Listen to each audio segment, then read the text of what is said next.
and welcome. You're watching News X and I'm Shivani Singh.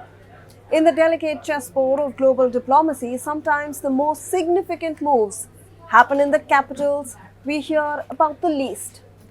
Today, Prime Minister Narendra Modi is in Bratislava, Slovakia. And for those who track the history of Indian foreign policy, this is not just another stop on a European tour. It is a historic milestone. This is the first ever visit by an Indian Prime Minister to Slovakia since the country gained independence in 1993.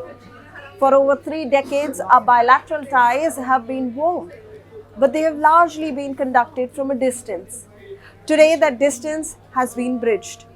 Look at the optics. The Prime Minister was accorded the traditional Slovak welcome of bread and salt, a custom signifying hospitality and deep respect. But beneath the pageantry lies a very serious, very strategic agenda. Slovakia is not just a Central European nation. It is an industrial powerhouse with a manufacturing ecosystem that is quietly becoming the pillar of India's economic expansion in Europe. Think of it this way.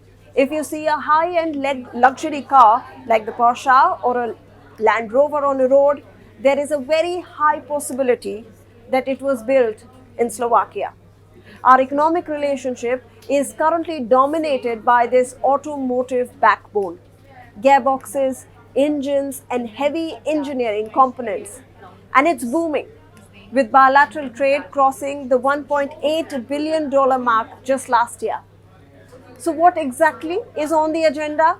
Well, the Prime Minister is holding delegation-level talks with Prime Minister Robert Fico and President Peter Pellegrini. They are moving beyond the traditional trade of parts and machinery. We are looking at railway infrastructure. Slovakia's Tatra Vagonka, which is Europe's leading freight wagon manufacturer, has already partnered with India's Jupiter Group. We are seeing the first private sector forged rail wheel facility in Odisha. That is the first Make in India kind of integration that we want to scale up. Let's look at green energy as well. Slovak firms are partnering with Indian industries for ethanol production, directly feeding into India's national blending program. Apart from this, let's look at strategic tech, from cybersecurity to quantum technologies and AI. The goal is to institutionalize partnerships that ensure that India isn't just a market for Europe, but a co-developer of the future. So why does this matter for India's broader European strategy? Because Slovakia is a critical member of the European Union. By deepening this relationship, India is strengthening its hand for the broader India-EU free trade agreement. This visit is also a signal to Brussels that India is serious about engaging with the entirety of the European bloc and not just the traditional capitals of Paris or Berlin. The Prime Minister's visit is a masterclass in quiet diplomacy. It's about securing supply chains, opening manufacturing corridors, and ensuring that as India grows, it does so in partnership with nations that share our commitment to democracy and the rule of law. As the Prime Minister prepares to head to the G7 summit in Evian next week, this stop in Bratislava serves as a reminder.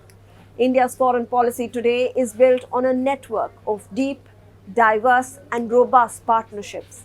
We are no longer just looking for friends. We are building industrial and strategic alliances that will define our growth for the next decade.